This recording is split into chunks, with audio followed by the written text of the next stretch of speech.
مواد كيميائية مؤلمة، وتحفيز كهربائي بيخلي المريض يتشنج من الألم.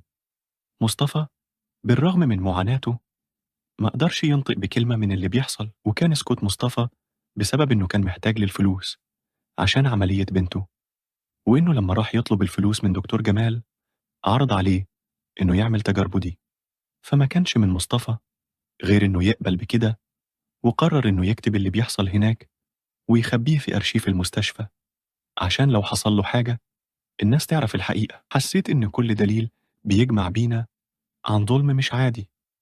أنا قلت الرسالة دي لازم توصل للناس، والظلم ما ينفعش يفضل سر.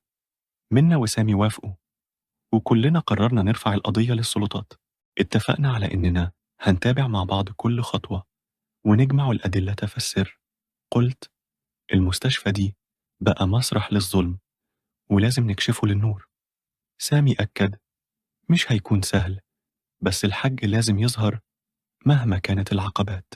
في اجتماع سري اتفقنا نحط كاميرا صغيرة في الأرشيف ونراقب المكان بالليل. الهدف إننا نسجل أي نشاط غريب يدل على تورط الدكتور جمال. الهمسات الليلية أكدت لنا إن الظلام بيحمل أسرار مصطفى وآلامه. أثناء المراقبة بالليل سمعت تسجيلا واضحا بيقول اللي حصل محتاج ينكشف. الصوت ده كان مؤكد على رسالة مصطفى. وفي المعاناة دي بمساعدة محمود الصحفي الاستقصائي جمعنا ملف ضخم من الأدلة. محمود قال الملف ده هيهز أسس المستشفى وتاريخه المظلم. منا الناس هتعرف الحقيقة مهما حاولوا يغموا عليها. يوم بعد يوم الأدلة ضمت اليوميات والشهادات من أحمد وست فاطمة.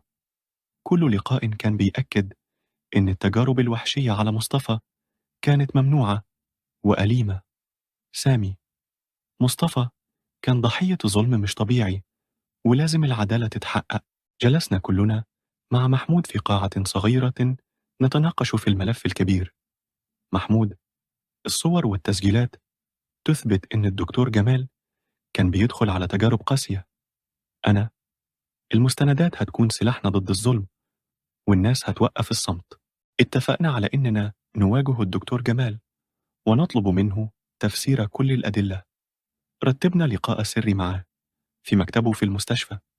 قلبي كان بيخبط وأنا داخل المكان، وأنا عارف إن المواجهة دي حتما هتكون نقطة التحول. دخلنا المكتبة مع منة وسامي، وأنا كنت أقود الكلام